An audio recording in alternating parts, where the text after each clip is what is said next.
Hello. Good morning sir. Oh, good afternoon. हाँ जी, good afternoon sir. अभी सोकर उठे क्या आप? नहीं नहीं सर, स्कूल अटेंड करा पूरा। अच्छा अच्छा, इसीलिए अभी तक गुड मॉर्निंग ही है कि नहीं? जी सर। ओके, सो हमने लास्ट कैपेसिटर पे बेस कुछ टिपिकल प्रॉब्लम सॉल्व किए थे, ठीक है? कुछ समझ आया था लास्ट क्लास?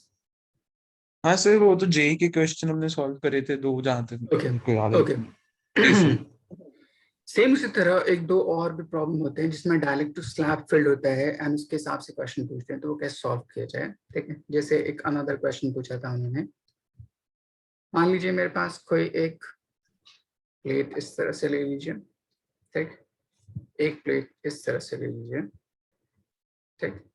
एंड इस पर्टिकुलर प्लेट को डायगनली किसी एक डाइलेक्ट्रिक स्लैब से सेपरेट कर दीजिए, dielectric medium diagonally separate out कर दीजिए इस तरह। यहाँ पे कुछ डाइलेक्ट्रिक कांस्टेंट K1 है एंड यहाँ पे कुछ डाइलेक्ट्रिक कांस्टेंट K2 है। इसके सेपरेशन यहाँ से यहाँ तक D है एंड इसके लेंथ यहाँ से यहाँ तक L, ठीक? एंड इसका जो ब्रेथ होगा वो भी L ही होगा, ठीक? तब बताइए इसके लिए नेट कैपेसिटेंस की वैल्यू कितनी होगी? समझ आया? हाँ जी सर। ठीक, अब देखिए इसको सॉल्व कैसे करेंगे, ठीक है? तो कैपेसिटेंस के सर लिए हमेशा सर कैपेसिटेंस डाइलेक्ट्रिक का फॉर्मूला निकालेंगे। फिर K1 का जो होगा, क्या कहते हैं, K1 में जो निकलेगा और K2 में जो निकलेगा उसको प्लस कर देंगे, प्लस कर देंगे, या उसका डायरेक्टली मीन ऐड कर। या उसका मीन निकाल देंगे। अच्छा अच्छा अच्छा, ओके ओके, ठीक है। देखिए कैपेसिटेंस के लिए फॉर्मूला होता है किसी डाइलेक्ट्रिक मीडियम के लिए K times epsilon not A over D, ये फॉर्मूला होता है, ठीक है? एरिया हम सर किसका इसमें लेते हैं? हमारा क्या कहते हैं, एंड एप्सिलॉन नॉट और के की वैल्यू शिफ्ट होगी, क्योंकि मीडियम चेंज होगा K1 और K2 का। तो उससे के ऑफ मीडियम में फर्क आएगा, एप्सिलॉन नॉट सेम रहेगा, ए एरिया हमारा सेम ही है दोनों का, और डी भी सेम ही है। D भी सेम ही है। अगर मैं K1 के लिए बोलूं सेपरेशन कहाँ से कहाँ तक, तो देखिए पहले सेपरेशन यहाँ पे इतना है, जैसे जैसे आगे मूव कर रहा है उसका सेपरेशन क्या होता जा रहा है? कम होता जा रहा है। कम होता जा रहा है सर तो सेपरेशन तो कांस्टेंट नहीं है। तो सर फिर सेपरेशन को इंटीग्रेट करेंगे। नहीं, तो इसीलिए हम एक एलिमेंट्री पार्ट के लिए पहले निकालते हैं देन उसको इंटीग्रेट करने की कोशिश करते हैं। आगे समझ? सर बट अगर हम एक पार्ट के लिए निकाला हमने, फिर उसको इंटीग्रेट कर दिया, तो हम्म। फिर वो एक रेक्टेंगल का नहीं आ जाएगा, उसको फिर नहीं नहीं, हाफ वो करेंगे। इंटीग्रेट नहीं नहीं, वो इंटीग्रेट किस बिहाफ पे? उस फंक्शन के हिसाब से जिसकी वैल्यू इस तरह से चेंज करती होगी इस पर्टिकुलर तो लाइन के सर अकॉर्डिंग। इसका हम स्लोप निकाल लेंगे उस तरीके से। हाँ, उसके तरीके से सॉल्व करेंगे। Slope is equal to tan theta, तो tan इनवर्स देखिए मैं थीटा बताता की हूँ कैसे वैल्यू। है, देखिए। हाँ। कैपेसिटेंस का सिंपल फॉर्मूला होता है K sine not A over D। तो जो एरिया होता है वो करंट के फ्लो की या चार्ज के फ्लो की जो परपेंडिकुलर स्ट्रिप होती है हम उसका एरिया लेते हैं, एंड जो सेपरेशन होता है उस पर्टिकुलर करंट या चार्ज फ्लो के जो पैरेलल जो विड्थ होती है उसको हम सेपरेशन बोलते हैं। तो इसको मैं सिंपल कुछ इस तरह से बिहेव कर सकता हूँ कि मान लीजिए मेरे पास ये थ्री डायमेंशनल कुछ ऐसे होगा, यहाँ से स्ट्रिप ऐसा, फिर यहाँ पे आप अज्यूम कर लीजिए ऐसे। मतलब दो प्लेट्स बन गई सर। मैंने उसको दो प्लेट की तरह कन्वर्ट कर दिया जी सर। ऐसे, ठीक? अब मैं यहाँ पे हम्म। स्ट्रिप अज्यूम करूँ तो ज्यादा आपको क्लियर दिखेगा, ठीक है? तो एक स्ट्रिप अज्यूम कीजिए आप यहाँ पे, ठीक? कुछ इस तरह, ठीक? अब इस स्ट्रिप के दो सेगमेंट हैं, एक K1 में और एक K2 में, बोल सकता हूँ, जी सर। ठीक? तो यहाँ से मैंने एक स्ट्रिप इधर कर दी ये वाली लाइन के लिए, ठीक? एंड उसको फिर वहां से वहां तक ज्वाइन कर दिया इस पॉइंट पे, जैसे हमने पिछले वाला किया था सेम उसी तरह, बट यहाँ पे दो अलग अलग मीडियम के हिसाब से है तो इसकी वैल्यू चेंज करती होगी, ठीक? तो ये मैंने कुछ स्ट्रिप ड्रॉ कर दी, ठीक? बट बीच से सेपरेटेड है तो वहां से सेपरेशन बना लीजिए, यहाँ से एक इधर,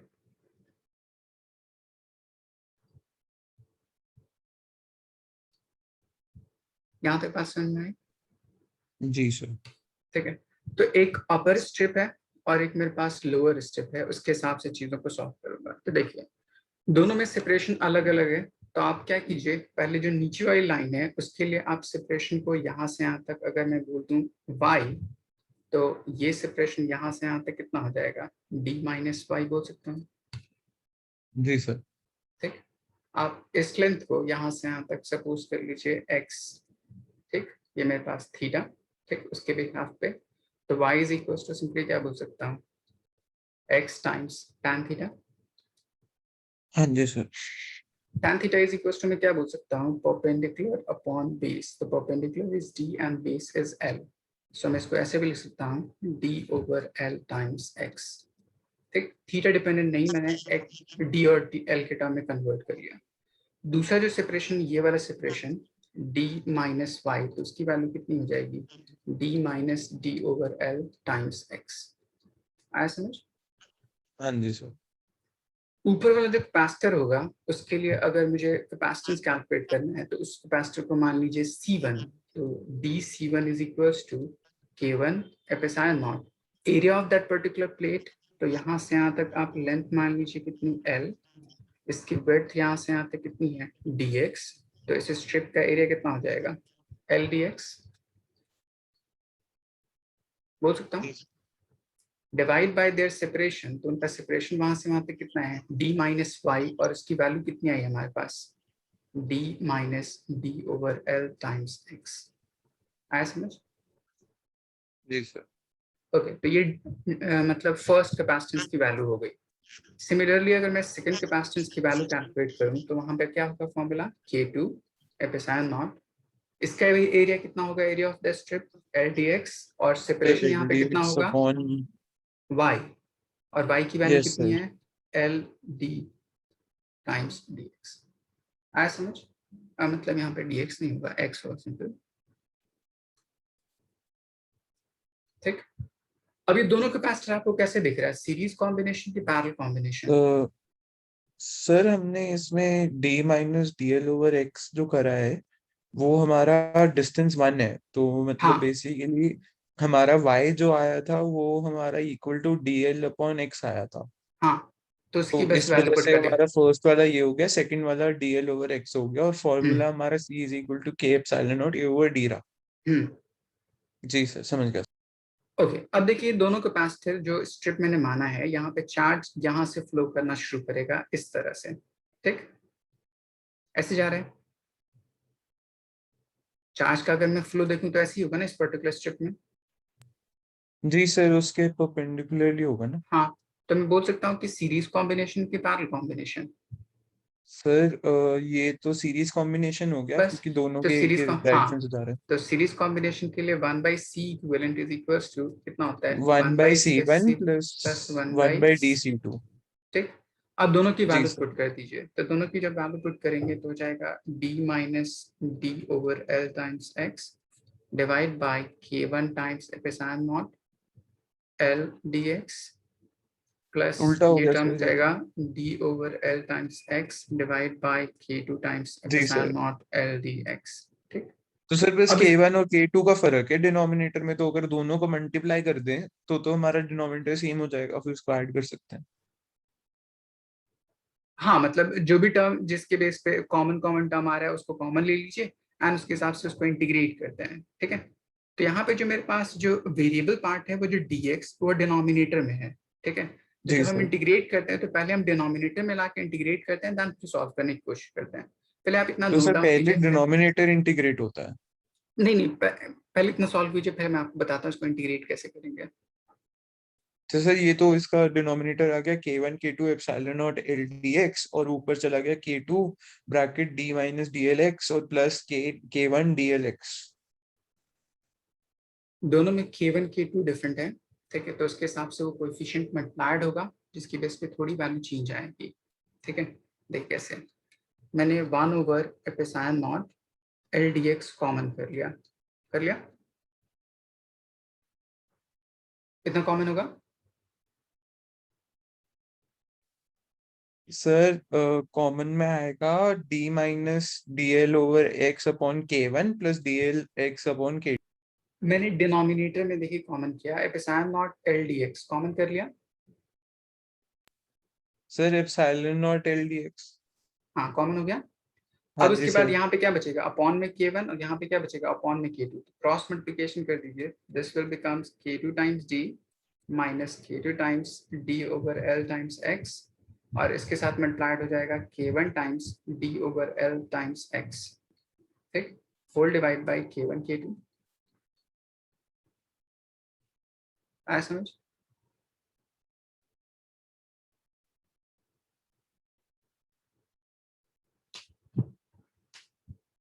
युवराज,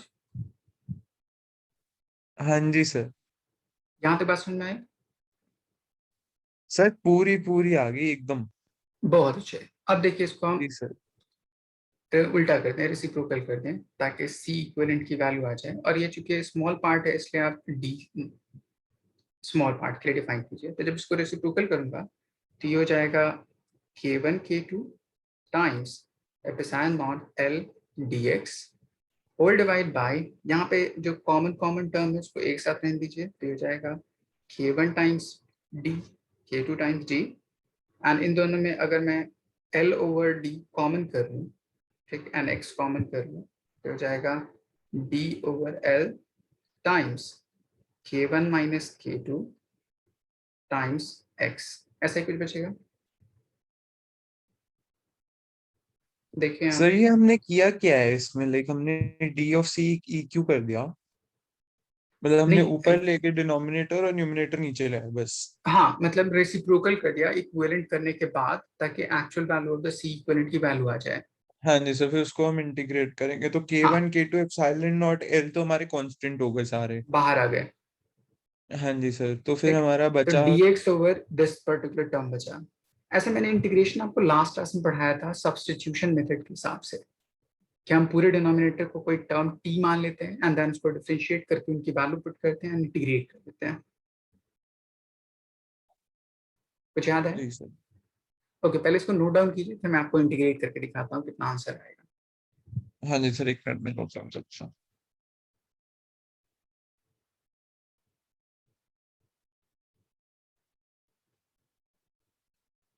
सर ये तो वैसे डेरिवेशन होगी ना, फॉर्मूला तो नहीं है? नहीं, ये मतलब सॉल्व किया मैंने, ठीक है, ये पूरा सॉल्व करना था एक्चुअली में साल जेई के पेपर में 2020 में। हम्म,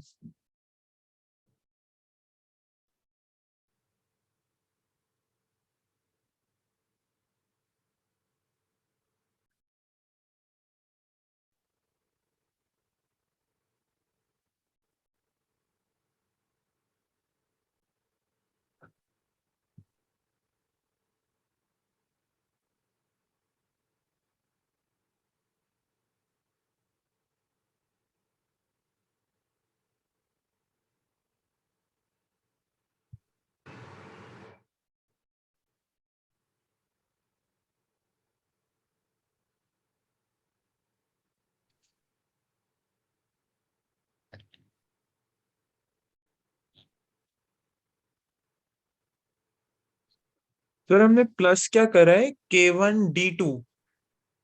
कहाँ पे? सर लास्ट में, हाँ जी सर। मैंने पहले डिनोमिनेटर से जो कॉमन किया उसके बाद d minus D over L X upon के वन आया, और यहाँ पे आया d over L times x upon के टू। मैंने एलसीएम कर लिया, तो के टू से इसको मल्टीप्लाइड और के वन से इसको मल्टीप्लाइड, तो कुछ ऐसा आया K two times D minus K two times D over L times X plus K one D X over L.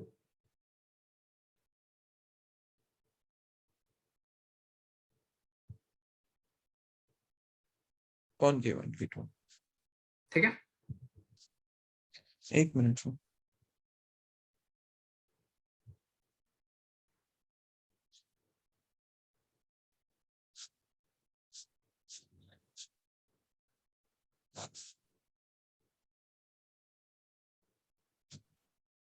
Done sir. Okay. अब देखिए लास्ट जो टर्म है उसके बेस पे आपका जो लास्ट टर्म है d times C equivalent is equals to k1 k2 epsilon naught l and integration dx over नया टर्म था k1 k2 epsilon naught l dx over, ये टर्म था मेरे पास k2d plus D over L times k1 minus k2 into x, ऐसा कुछ term था। जी sir.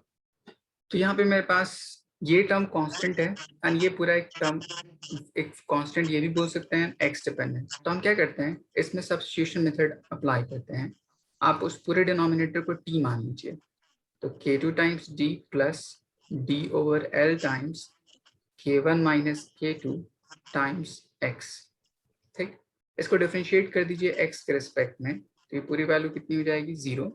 ये पूरी वैल्यू हो जाएगी d over l times k1 minus k2 times dx, x का डिफरेंशिएशन 1।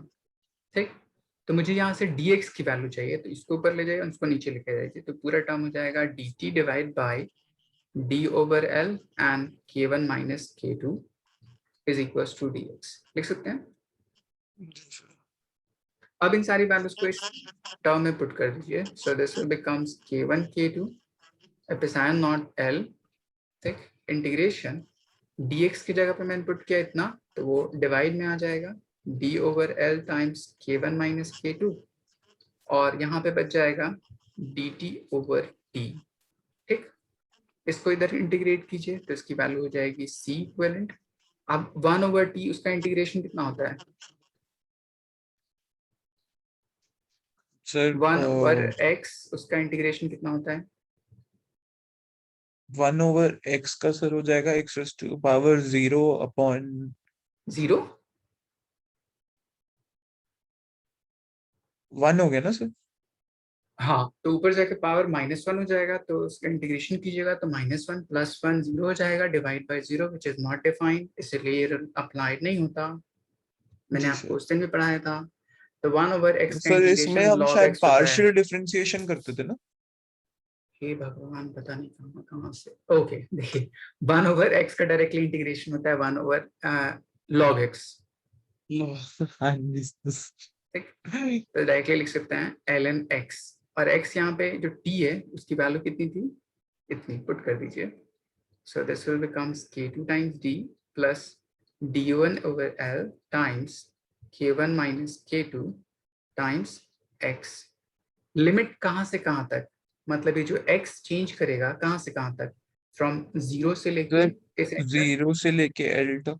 l तक, तो इसको इंटीग्रेट करेंगे फ्रॉम 0 टू l। तो मेरे पास सर लॉग वैसे की l/2 नहीं होगा ये। नहीं, x एक्सटेंड कहाँ से कहाँ तक कर रही है, जो डायगनल है वो एक्सटेंड तो 1 एंड से सेकंड एंड तक हो रहा है ना, तो l/2 तक क्यों सर दूंगा। डायगोनल तो है, मतलब अगर हम x की वैल्यू देख रहे हैं तो हम्म, x तो हमारा बेस था ना उसका जो हाँ, ये तो x एक्सटेंड कहाँ से कहाँ तक करेगा, ये जो स्ट्रिप होगी वो स्ट्रिप 1 एंड से अदर एंड तक मूव करेगी ना, ये सिर्फ जी बीच सर। तक ही रह जाएगी। सर एक एंड से दूसरे एंड तक मूव हाँ, तो करेगी, yes. x extend from 0 to l।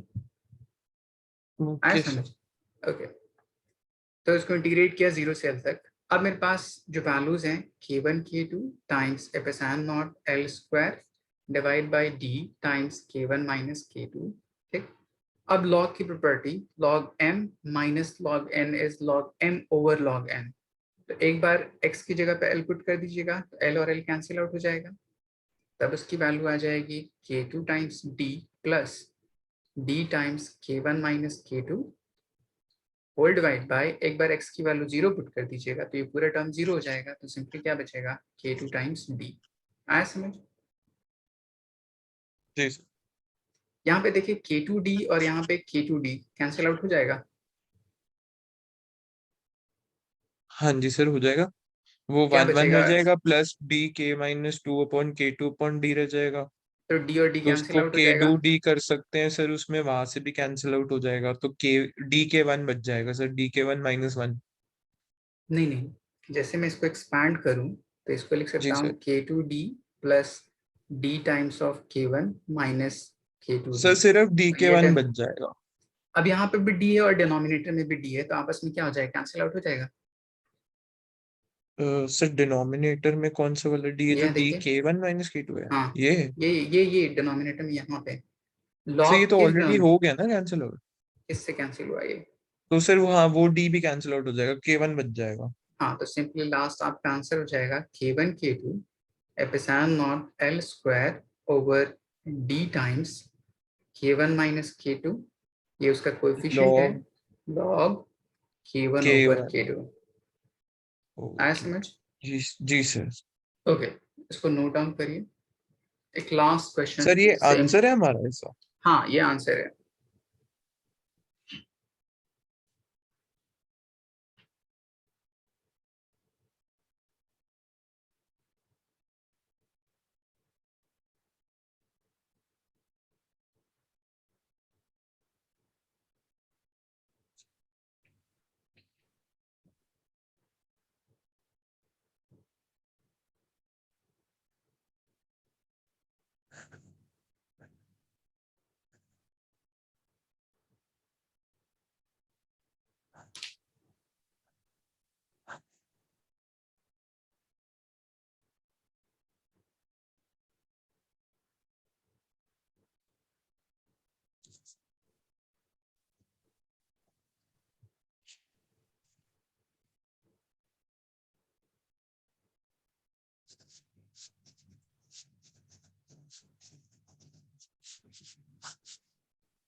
Sir हमने इसमें ये वाला स्टेप कैसे किया, कौन सा वाला?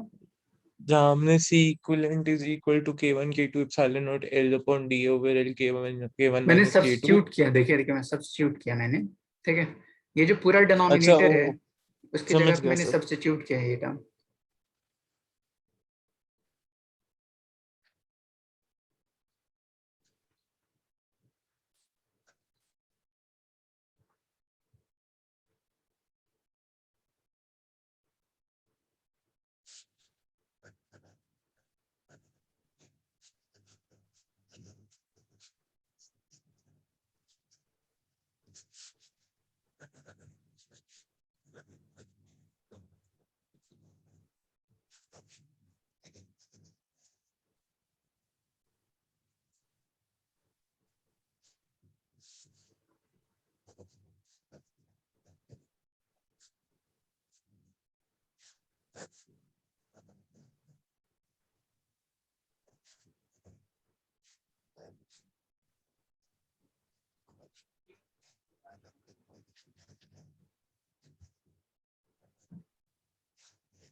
सर हम लॉग को LN क्यों लिखते हैं?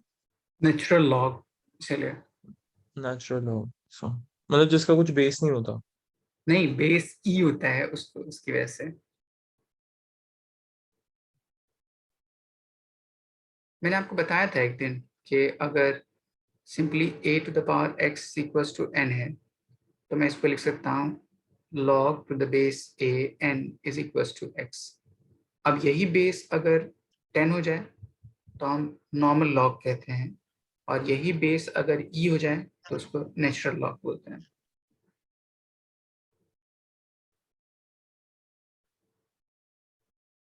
e इसकी एक फिक्स्ड वैल्यू होती है 2.72। ठीक, तो इसलिए। सर हम सीधा फिर 2.72 क्यों नहीं लिखते सर? नहीं, लॉग एक्चुअली में क्या होता है, एक्सपोनेंशियल का रिवर्स फॉर्म होता है, इसीलिए मैं उसको यूज करता हूँ। सर देखिए यहाँ पे x, एक्सपोनेंशियल यहाँ पे एक्सपोनेंशियल का देखिए, सिग्निफिकेंस क्या हुआ? देखिए देखिए मेरे पास यहाँ पे x है, तो कोई एक ऐसा रूल होना चाहिए ताकि इस x की वैल्यू को इस बेस और उस नंबर के टर्म में डायरेक्टली कैलकुलेट कर लिया जाए। ठीक है, जैसे अब हम पढ़ते थे पहले कि अगर 2 to the power 3 is equal to 8 है, तो आप सिंपल क्या कर सकते थे, उस पर्टिकुलर टर्म को एक्सपोनेंट के साथ कंपेयर करके एंड देन उस पर्टिकुलर टर्म की वैल्यू फाइंड कर सकते थे। जैसे अगर मैं 2 to the power x is equal to, अगर मैं 64 कहता, तो यहाँ पे बेस 2 है तो इसको भी 2 के पावर में ब्रेक कीजिए, तो 2 के पावर में 6 लिख सकता हूँ। बेस यस सेम तो सर। पावर इक्वल हो सकता है। बट कभी ऐसा भी तो हो सकता है कि ये बेस 2 में ब्रेक ना हो, ऐसा भी तो हो सकता है। तो मैं कैसे हाँ जी करूँगा? सर। तब उसके लिए डायरेक्टली कहता है एक्स इस पर्टिकुलर टर्म में लॉग के टर्म में कन्वर्ट कर लीजिए। तो लॉग एक्चुअली में एक्सपोनेंशियल को डायरेक्टली कैलकुलेट करने का एक वे है और कुछ भी नहीं। तो सर अगर log बेस 2 है और हम्म n हमारा सपोज 64 है, तो तो उसकी उसको हम वैल्यू 6 सॉल्व आ कैसे जाएगी। करते हैं? अच्छा देखिए एक मिनट, जैसे log to the base 2 and 64 is equal to कितना होगा, तो हम क्या करते हैं, जितना बेस 2 है उसके टर्म में इसको ब्रेक करिए। ठीक, जो एक्सपोनेंशियल होता है तो मैं उसको लिख सकता हूँ 2 टू द पावर 6, तो इसको मैं लिख सकता हूँ log 2 2 to the power 6। Log की प्रॉपर्टी होती है जितना उसका एक्सपोनेंशियल होता है उसके बेस में आ जाता है, तो मैं इसको ऐसे भी लिख सकता हूँ 6 times of log to the base 2 and 2। अगर log का बेस एंड वो नंबर सेम हो तो इसकी वैल्यू 1 होती है, तो इसलिए डायरेक्टली 6 into 1 लगता है which is equal to 6। Sir ये तो फिर डायरेक्टली हम कर ही लेंगे, तो वही बात होगी, हमने ब्रेक तो करा ही ना उसे इवेंचुअली, अगर वो हाँ ना। हाँ, अगर ये नहीं आता, ये जो नंबर है ठीक है ये नहीं डिफाइंड होता, तो फिर उसके लिए हम टेबल पढ़ते हैं। लॉग के लिए आपने टेबल पढ़ा होगा अलग अलग, नहीं सर, नहीं पढ़े। केमिस्ट्री में पढ़ा होगा। नहीं सर, ऐसा हो ही नहीं सकता। ओके, नहीं अगर नहीं पढ़ा पढ़ा सर। होगा, अच्छा ठीक है। जैसे कोई भी नंबर होता है तो जनरली हम कुछ वैल्यूज याद रखते हैं, जैसे log टू द बेस मतलब e, अगर 2 है तो इसकी वैल्यू याद रखते हैं, मतलब इसको ln बोलते हैं, तो ln 2 की वैल्यू याद रखते हैं। उसी तरह ln 3 की वैल्यू याद रखते हैं और ln 5 की वैल्यू याद रखते हैं। अगर ये 2-3 वैल्यूज याद रखिएगा तो बाकी सारे लॉग इजीली प्रोडक्ट डिवीजन के बेस पे सॉल्व कर सकते हैं। ठीक है, नहीं तो आपको टेबल सिखाया गया होगा लॉग की वैल्यूज कैलकुलेट करना या उसको देखना अलग सर अलग कौन टर्म। सी क्लास में? केमिस्ट्री में है पूरे 11th में आई थिंक एंड 12th में, दोनों में है। सर अभी तक तो नहीं आया। आपने पीएच वैल्यू कैलकुलेट करना नहीं सीखा होगा सर 11th सॉल्यूशन में तो चैप्टर पढ़ी में। नहीं मैंने केमिस्ट्री। हाँ तो आपने नहीं पढ़ी इसलिए गलती आपकी है।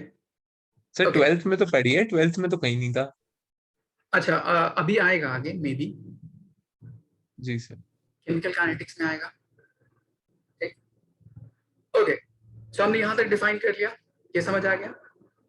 हाँ जी सर। ओके, इसके बाद एक कंसेप्ट होता है व्हिच इज कॉल्ड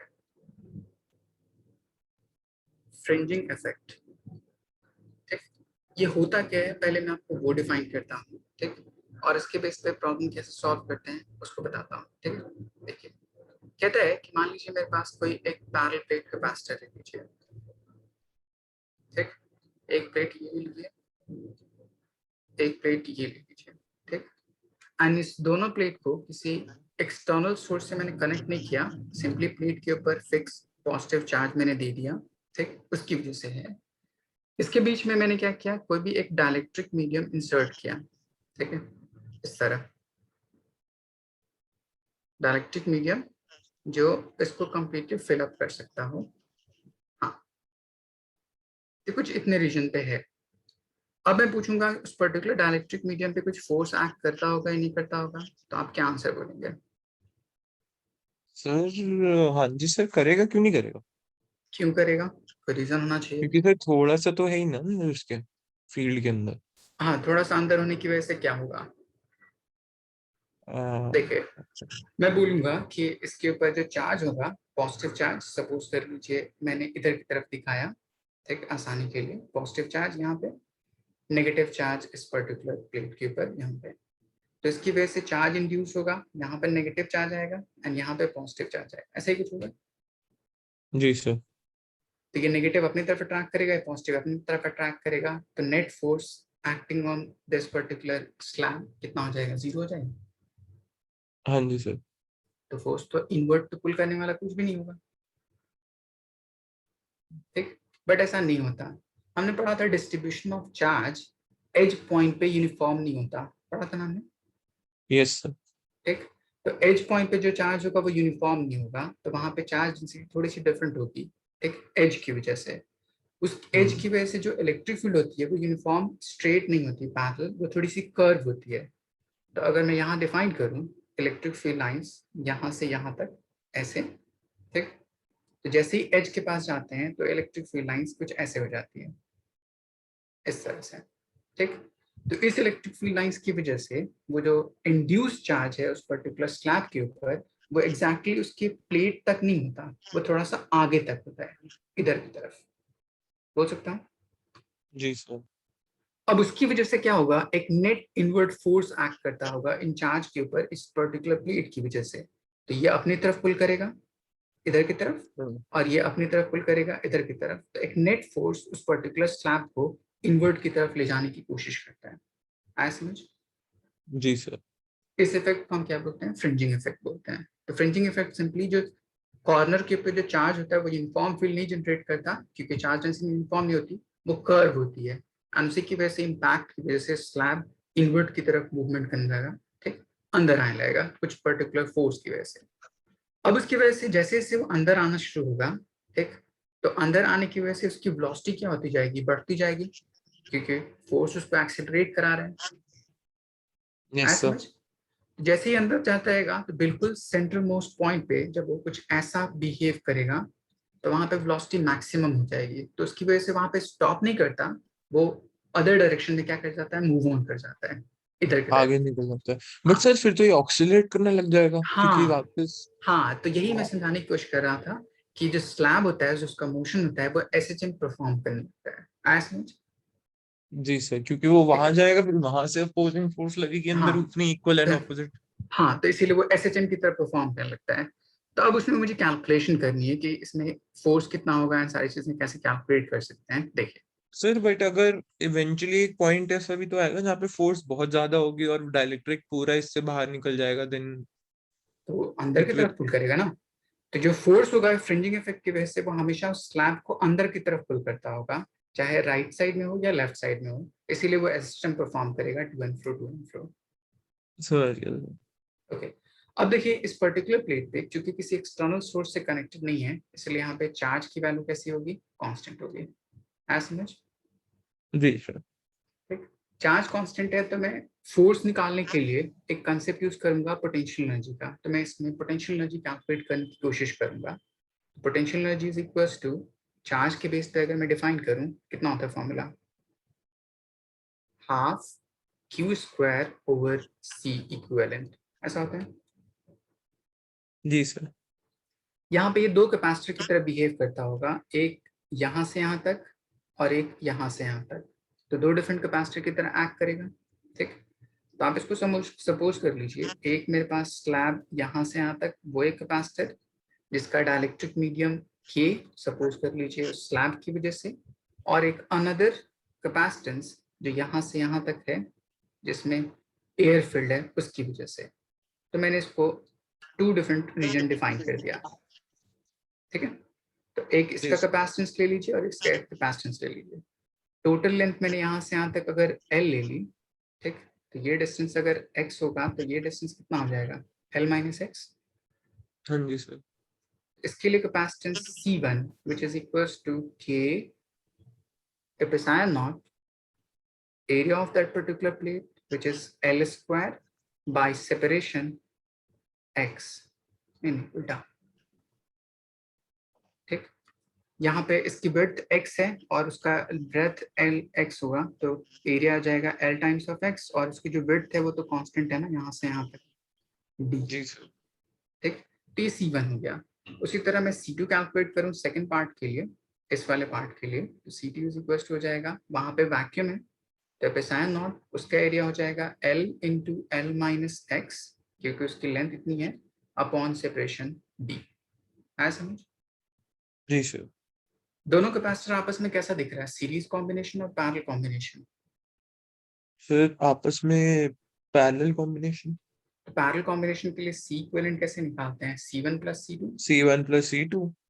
तो हो जाएगा simply epsilon naught L over D common, तो हो जाएगा मेरे पास K times of x plus L minus x, ठीक। या x यहाँ से कॉमन कर लीजिए, तो इसे टर्म को लिख सकता सर हूँ K epsilon times not of X क्यों आया? न्यूमरेटर x और k, अच्छा हाँ हाँ हाँ, ठीक है सर जी, यस यस तो सर। ये टर्म लिख सकता हूँ L plus k minus 1 times x। है समझ? सर L क्यों आया वहां पे? L को मैंने अलग कर लिया और k और x दोनों में से x कॉमन कर लिया। अच्छा ओ ओ यस सर, ठीक है सर।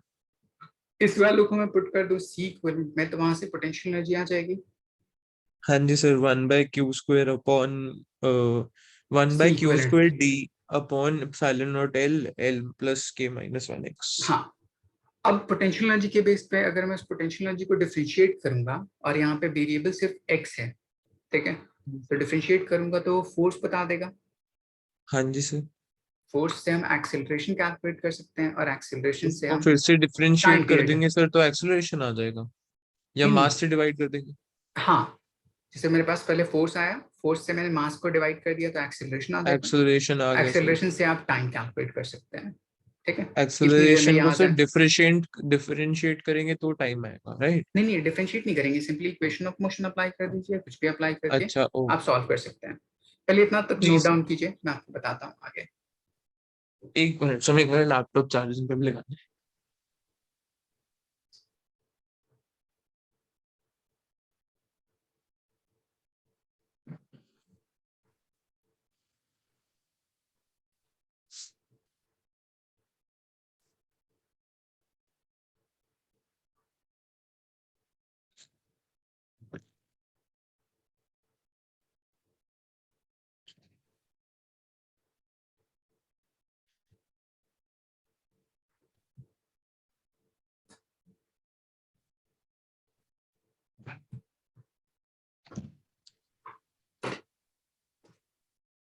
सर एक मिनट पिछले पेज पे चल सकते हैं?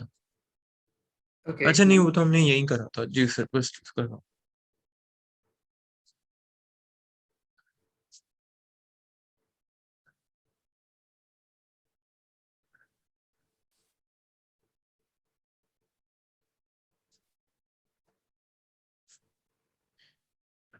सर ये जो v is equal to 1/2 q² upon c equivalent है, ये हमारा हर जगह यू यू चलता है या सिर्फ? यू यू यू हाँ मतलब सर पोटेंशियल एनर्जी जो है। हाँ, पोटेंशियल एनर्जी कैपेसिटर के लिए मैं लिखा है ये। हाँ सर, कैपेसिटर में यही होती है हर की। नहीं, डिपेंड करेगा कि वो बैटरी से कनेक्टेड है या बैटरी से डिस्कनेक्टेड है, तो यहाँ पे बैटरी से डिस्कनेक्टेड है तो चार्ज कांस्टेंट होगा, अगर बैटरी से कनेक्टेड होता है तो वोल्टेज कांस्टेंट होगा, तो मैं आपको वो भी तरीका सिखाऊंगा। तो सर 1/2 mv² ही हो जाएगा kinetic energy. Half m v square, ये यू पोटेंशियल एनर्जी है उस पर्टिकुलर टर्म के अच्छा लिए। जी सर। हम्म, इसकी सर काइनेटिक एनर्जी कितनी होगी? वहां से वेलोसिटी कैलकुलेट करके half m v square input कर सकते हैं, तब निकल सकता है। अच्छा, इसी से मास और वेलोसिटी निकाल हम्म, लेंगे, ओके।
Done sir. ओके, अब देखिए सेम टर्म अगर मैं किसी एक्सटर्नल बैटरी से कनेक्टेड के बेस पे डिफाइन करता हूँ, ठीक है, जैसे मान लीजिए मेरे पास ये स्लैब,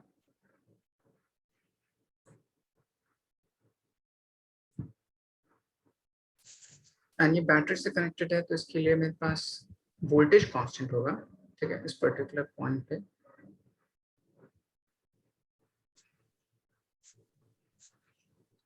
completely filled this यहाँ तक।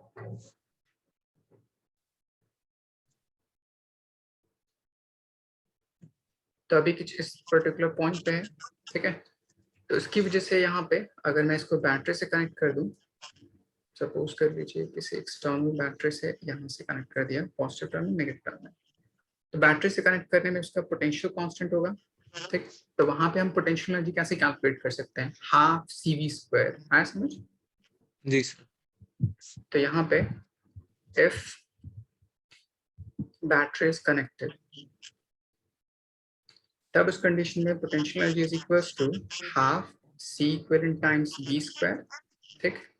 तो हाफ C² की वैल्यू हमने पीछे कैलकुलेट कर लिया था, उसकी वैल्यू पुट कर दीजिए। तो वो कितना था मेरे पास, एक इस वाले सेगमेंट के लिए और एक इस वाले सेगमेंट के लिए, दोनों के लिए मैंने सॉल्व कर लिया था। तो वैल्यू आपके पास कितनी आई थी, epsilon naught L/D, L minus 10 term, ठीक है। जी ये सर। टर्म था एपिसाइन नॉट L/D टाइम्स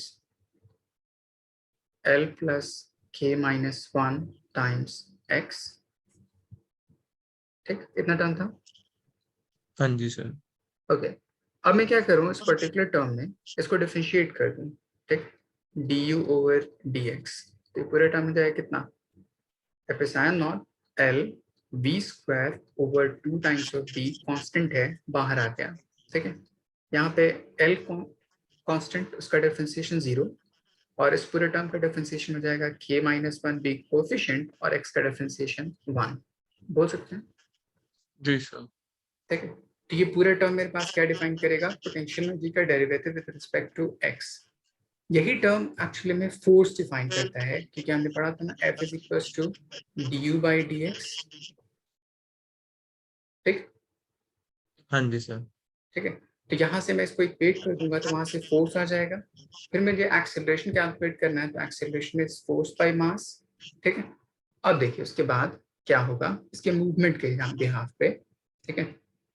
अगर मैं बोलूँ कि ये सर ये पर्टिकुलर हमने टर्म, पोटेंशियल एनर्जी निकाली है ना अभी ऊपर। Hmm, so U is equal to 1/2 C equivalent V square. V², हाँ, तो C इक्विवेलेंट ये तो हमारा, अगर क्या कहते हैं, ये तो थोड़ा बहुत काइनेटिक एनर्जी की तरह नहीं दिख रहा। हाफ mv² की तरह। हाँ जी सर। हाँ, तो यहाँ पे वोल्टेज कांस्टेंट है, तब इसका फॉर्मूला ऐसा बिहेव करता है। चार्ज अगर कांस्टेंट होता है, उसका फॉर्मूला उसके तरह बिहेव करता है, हाफ Q²/C। तो सर अगर हम देखें, क्योंकि potential energy plus kinetic energy is equal to total energy, तो 1/2 V² C equivalent plus mass तो हमारा टोटल एनर्जी दे देगा। यहाँ पे भी वेलोसिटी नहीं है, वोल्टेज है ये, अच्छा ओ पोटेंशियल उस हाँ जी पर्टिकुलर बैटरी का, जी ठीक सर। है।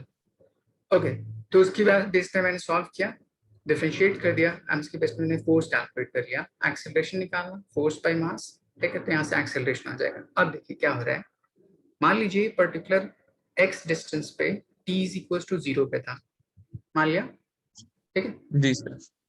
थोड़ी देर बाद ये पर्टिकुलर सेगमेंट क्या करेगा, मूव करेगा, कुछ यहाँ तक आ जाएगा, ठीक, कंप्लीटली फिल्ड।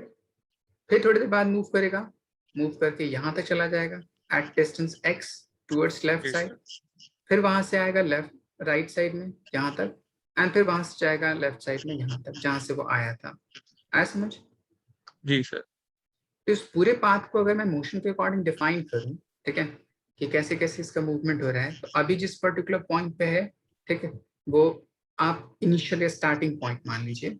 जब इसको कंप्लीटली फिल्ड कर लेगा, तो वो मेरे पास T/4 अज्यूम कर लीजिए, ठीक है। फिर उसके बाद एक तरफ चला गया, तो T/2, जैसे हमने वहां पढ़ा था ना SHM में, कि जैसे SHM जब परफॉर्म करता है तो कुछ ऐसे होता है। तो कंप्लीट टाइम पीरियड यहाँ से यहाँ तक कितना होता है, T, ठीक, हाफ जी time sir. Period T/2, and उसका हाफ टाइम पीरियड T/4, आया समझ? Yes sir. तो अभी जिस पोजीशन पे है वो 0 पे है, सपोज कर लीजिए, ठीक है, बोल सकते हैं। हाँ जी सर।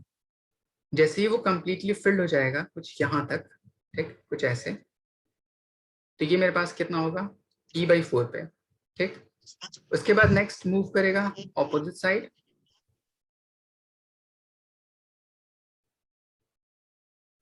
एक मिनट, ऑपोजिट साइड मूव किया कुछ यहाँ तक ऐसे, तो हो जाएगा t/2। फिर अगेन मूव करेगा सेम साइड, ठीक, इसी पॉइंट पे यहाँ तक, तो ये हो जाएगा मेरे पास 3t/4 एंड फिर वापस मूव कर जाएगा जहां से वो आया था उस पॉइंट तक, तो हो जाएगा एक्चुअल टाइम टोटल यहाँ तक। आया समझ? जी सर। तब मैं इसके बिहाफ में बोल सकता हूँ कि SHM परफॉर्म कर रहा है तो उसके अलग अलग पॉइंट के लिए टाइम डिफाइंड है, तो उसके हिसाब से मैं उसका टाइम पीरियड कैलकुलेट कर सकता हूँ। आया समझ? Yes sir. तो ये जो टाइम डिफाइन किया t इज इक्वल टू 0, ये डिफाइन किया t is equal to t/2 t/4, ये डिफाइन किया t/2, ये जो टर्म डिफाइन किया 3d/4 और ये डिफाइन किया t। आया समझ? तो सर पूरी ऑक्सिलरी और ऑसिलेशन होगी एक तरीके से। जी सर।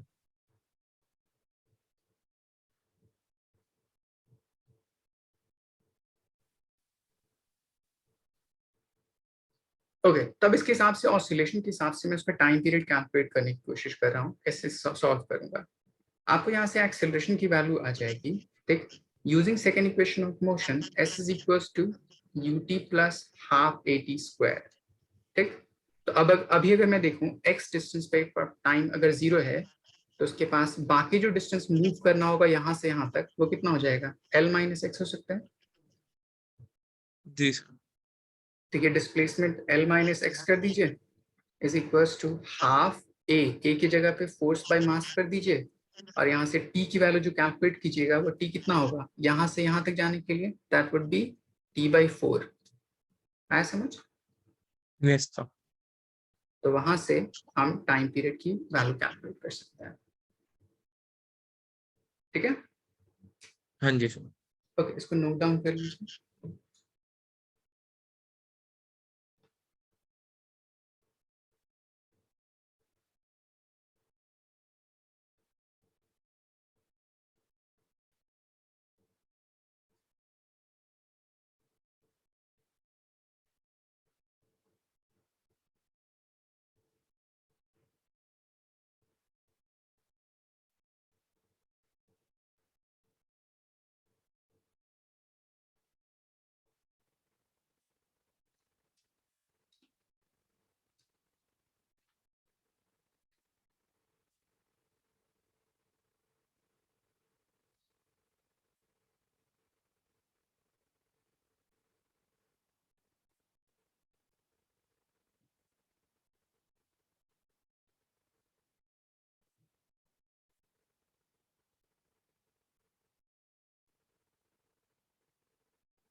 सर लास्ट में सिर्फ टी लिखेंगे कहाँ पे? Sir, end of the auxiliary S हाँ, ये वाला मतलब कंप्लीट ऑसिलेशन। टाइम पीरियड तो t हो जाएगा ना। जी सर।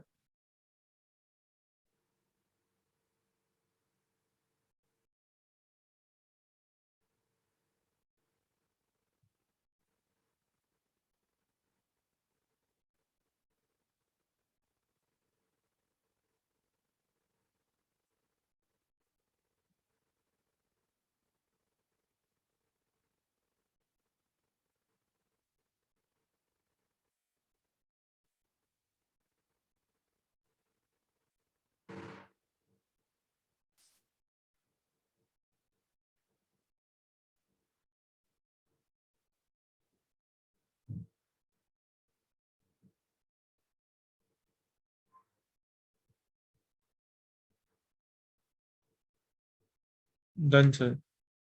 ओके, तो आपका कैपेसिटेंस का जो पूरा पार्ट था सिर्फ इतना ही तक था, खत्म हो गया। ठीक है, तो हम नेक्स्ट शुरू करते हैं करंट इलेक्ट्रिसिटी। ठीक है, ये तो सर चैप्टर है ना? हाँ, चैप्टर नंबर 3। जी सर, 1 मिनट में रजिस्टर दूसरा लैप। Okay okay.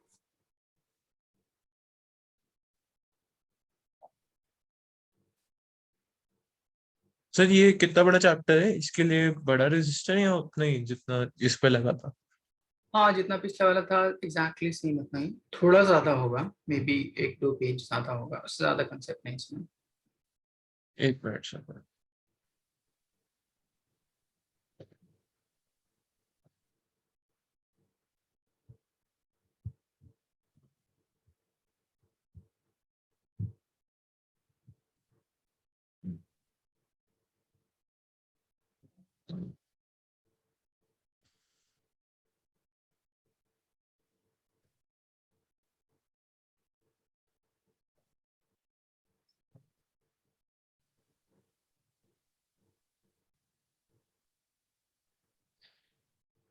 एक मिनट आया सर, मेरे कमरे में नहीं पड़ा। Okay okay.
जी सर। ओके ओके, सबसे पहली चीज यहाँ पे इलेक्ट्रिक करंट दो डिफरेंट वर्ड से बना होता है, एक इलेक्ट्रिक एंड दूसरा करंट। आपने करंट का नाम सुना होगा क्लास 10th में, क्या होता है करंट का मतलब? सर करंट तो मतलब वही होता है ना, charge per unit length. Unit length? अच्छा, हाँ मतलब सर। फ्लो ऑफ चार्ज बोल सकते हैं, rate of flow of charge. हाँ सर, रेट ऑफ। जी फिर सर। आपने एक वर्ड सुना होगा एयर करंट एंड एक वर्ड सुना होगा वाटर करंट, तो इसका क्या मतलब?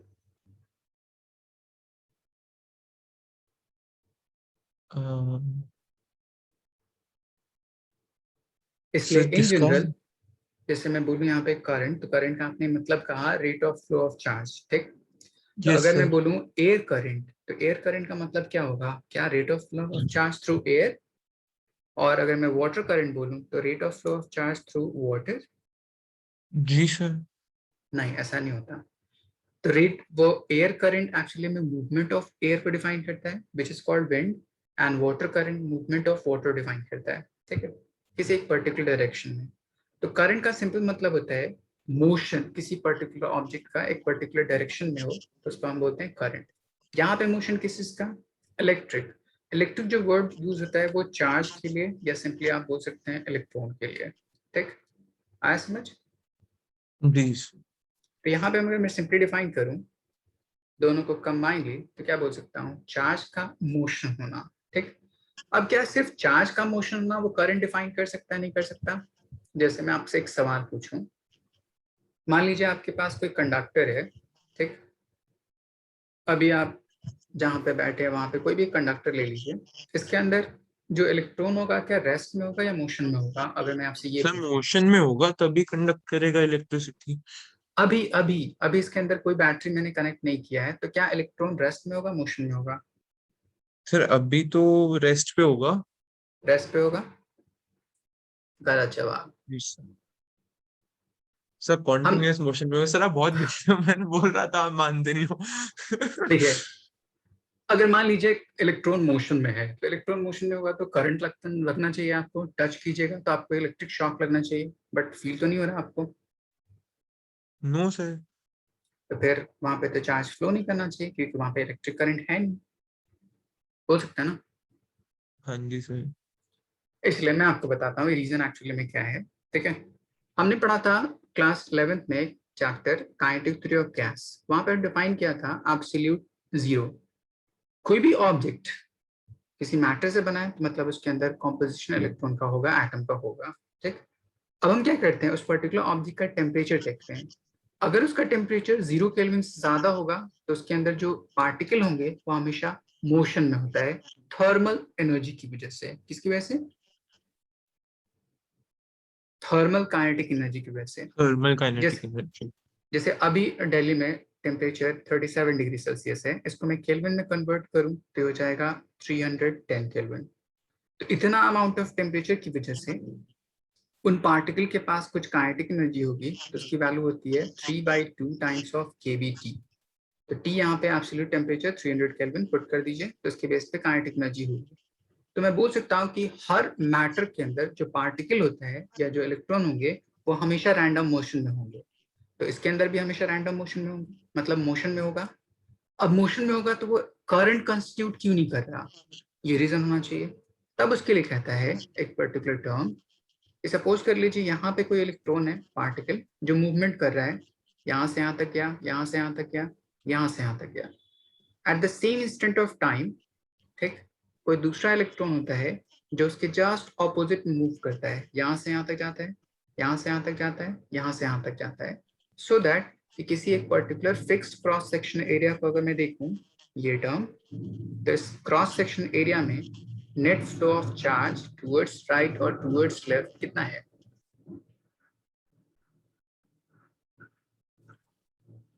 Sir zero. जीरो। तो मैं बोल सकता हूँ कि करंट कंस्टिट्यूट तो नहीं करेगा। तो इसीलिए इलेक्ट्रिक करंट डिफाइन करने के लिए जो चार्जेस होना चाहिए वो किसी एक पर्टिकुलर डायरेक्शन में मूव करनी चाहिए, फिक्स्ड है, ठीक। अगर एक पर्टिकुलर डायरेक्शन में मूवमेंट नहीं करेगा through a given cross section area तब मैं करंट डिफाइन नहीं कर सकता। आया समझ। जी सर। तो अब आप डेफिनेशन बोलिएगा इलेक्ट्रिक करंट की, तो आप बोलिएगा the rate of flow of electric charge through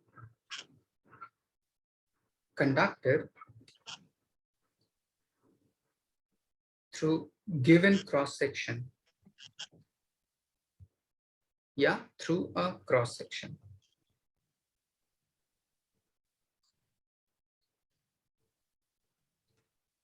area, ठीक। the rate of flow of electric charge, ठीक, इस तरह से हम डिफाइन करते हैं। आया समझ। जी सर। ओके। अब ये जो फ्लो ऑफ चार्ज जो हो सकता है उस पर्टिकुलर कंडक्टर में वो अब दो तरह से हो सकता है, या तो मेरे पास चार्ज कॉन्स्टेंटली फ्लो करता हो या तो चार्ज वेरिएबल की बेस पे फ्लो करती हो, बोल सकता हूँ। जी सर। अगर चार्ज कांस्टेंट फ्लो करे so current is equals to flow of charge per unit time. Charge electron के मल्टीपल में हो सकता है क्वांटाइजेशन के बेस पे, so we can write q is equals to n times of e over time. आया समझ? Yes sir. बट अगर चार्ज वेरिएबल है, टाइम डिपेंडेंट फंक्शन या कोई पर्टिकुलर टर्म, तब उसके लिए हम करंट डिफाइन करते हैं सिंपली dq ओवर dt, किसी इंस्टेंट ऑफ टाइम के लिए। ठीक है। अगर मुझे इसी चीज को रिवर्स, मुझे चार्ज कैलकुलेट करना हो तो q is equals to i times dt integration, ऐसे डिफाइन कर सकते हैं। आई बात समझ? जी सर। अब देखिए, current is equals to charge over time, तो अगर मैं इसकी यूनिट डिफाइन करूं, ऐसा यूनिट इज एम्पियर, ठीक, which is equals to coulomb per second. आया समझ? जी sir. Next, it is added like real number, ठीक, मतलब ये एक स्केलर क्वांटिटी की तरह बिहेव करता है। आया समझ? हाँ जी सर। यहाँ तक कोई doubt? No sir, no doubt. पहले नोट डाउन कर लीजिए।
Sir through conductor through a cross section area. Cross section area. Okay.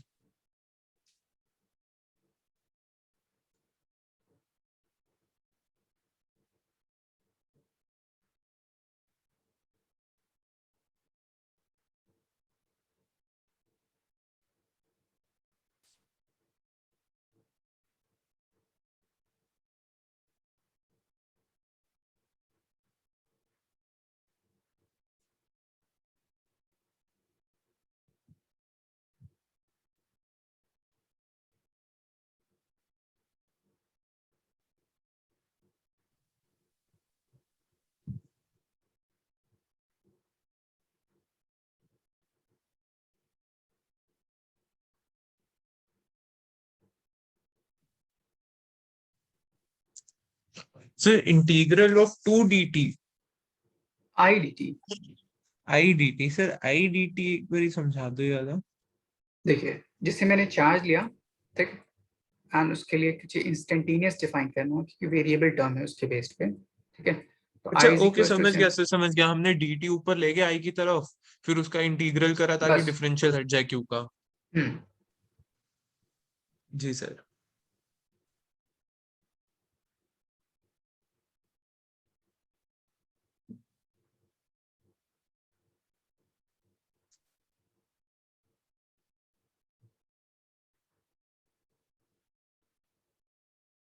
Sir वो c अपॉन क्या है, c अपॉन b?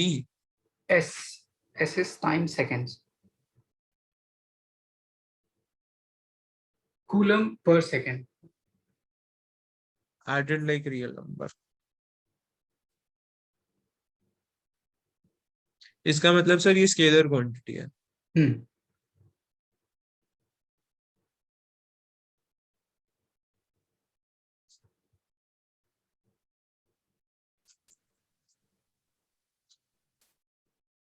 सर अभी हमने मोशन का नहीं लिखा ना?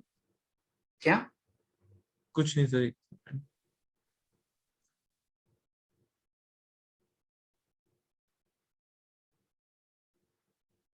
डन। बस सर हो गया।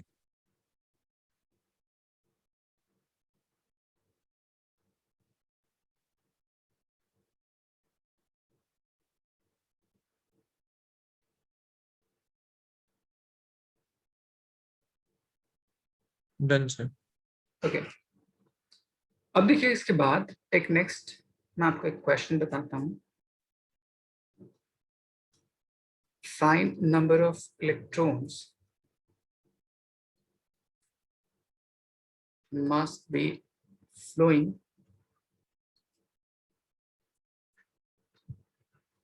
per second to constitute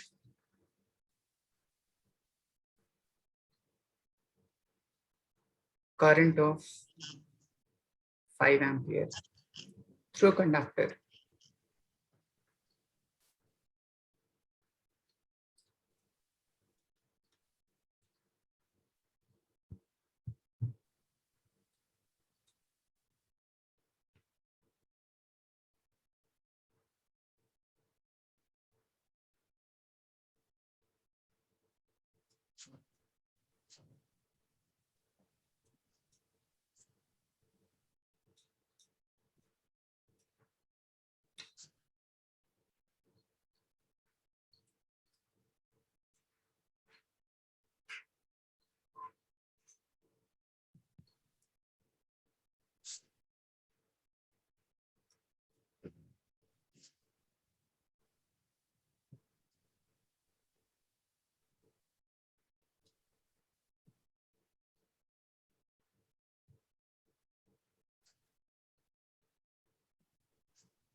पहला क्वेश्चन सॉल्व हो गया।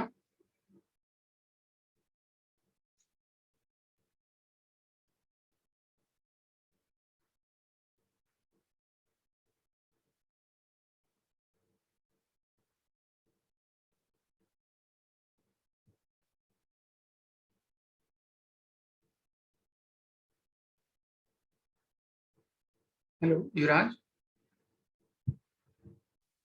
हाँ जी। हाँ, फर्स्ट मतलब क्वेश्चन देखा आपने? हाँ जी सर देखा। फर्स्ट क्वेश्चन पढ़िए। Find the number of electrons must be flowing per second to constitute current of 5 ampere through a conductor।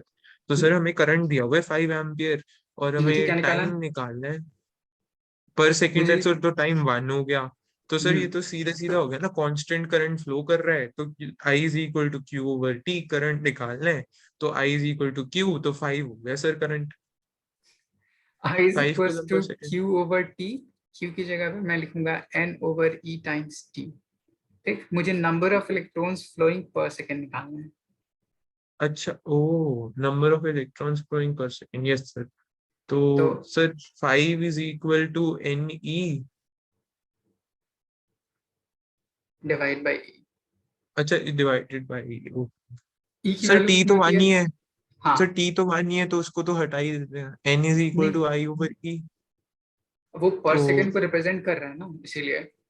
अच्छा नहीं सर, वैसे कैलकुलेशन की बात कर रहा था। हम्म तो सर उसके बाद आई ओवर ई हो गया, आई हमारा 5 दिया ही हुआ है अपॉन हम्म इलेक्ट्रॉन, इलेक्ट्रॉन हो गया sir 1.67 into 6 10 into raise to 1.6 in 1.68 1.6 in 10 पर minus into 10 raise to power minus of 19 19। Sir coulomb. याद था, मेरे को याद था। अच्छा चलिए ठीक है, 1.6 10 to the power minus 19 coulomb. Minus ठीक, 19, यस सर। तो यहाँ से कैलकुलेट हो जाएगा नंबर ऑफ इलेक्ट्रॉन्स पर सेकंड कितना फ्लो कर रहा है। सेकंड क्वेश्चन पढ़िए।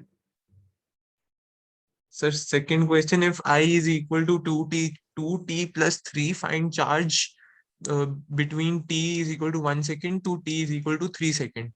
तो सर पहले I हमें दिया हुआ है 2t plus 3 और चार्ज निकालना है हमें t1 और t3, तो इंटीग्रेट कर देते हैं सर टाइम लिमिट 1 to 3 के बीच में। बस थर्ड क्वेश्चन।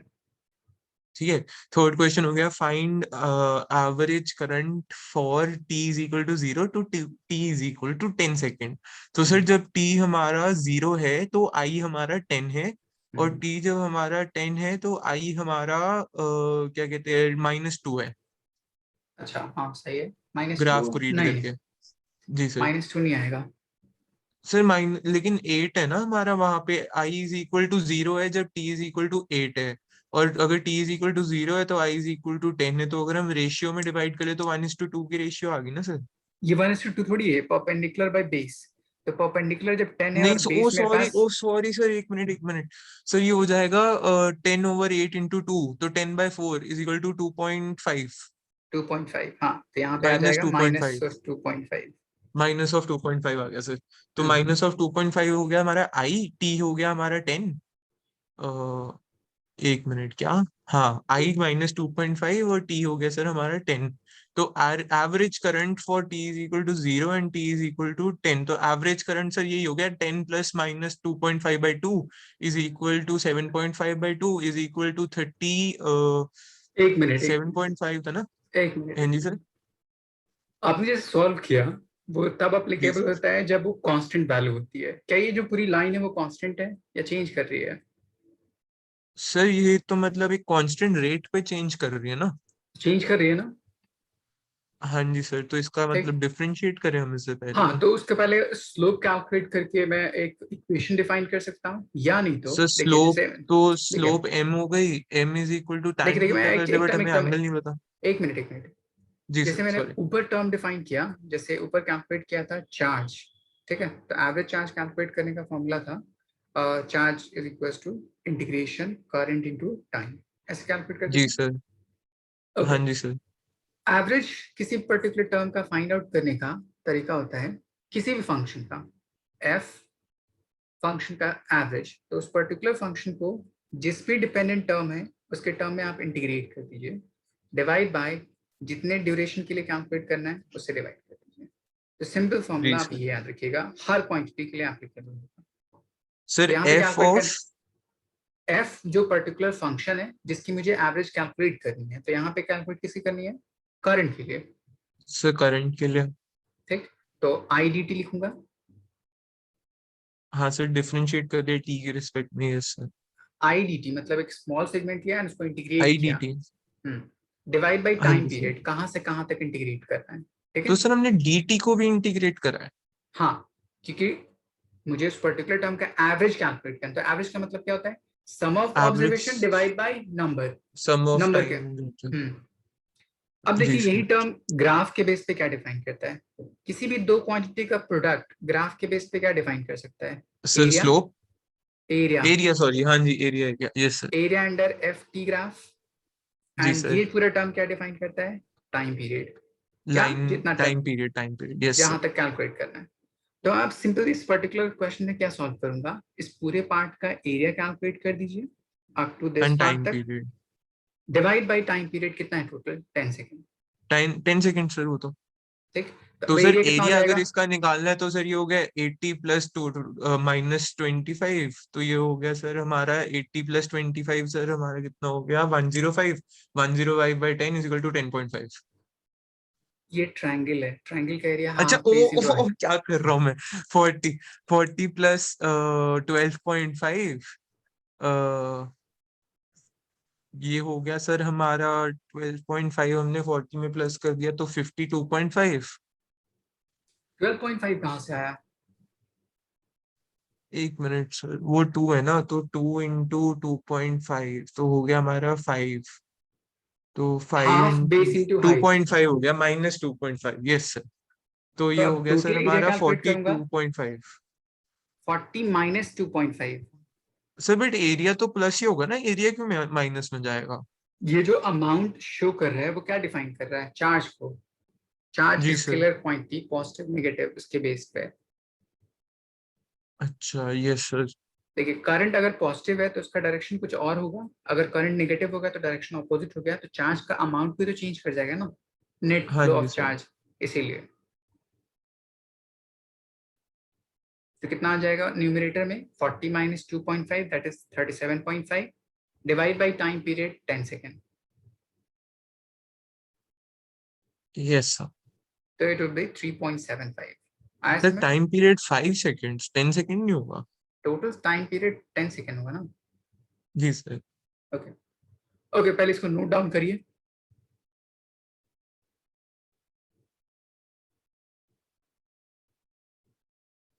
सर वो हमने एरिया लिखा है, एफ ऑफ एरिया। नहीं नहीं, area under. F and T मतलब फोर्स एंड टाइम। हाँ जो भी फंक्शन दे रखा होगा उसके हिसाब से। अच्छा फंक्शन है, फिर फंक्शन।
Done sir. सारे हो गए? नहीं सर, सारे नहीं हुए। एक क्वेश्चन मिनट लिख सर, लिया आप सब?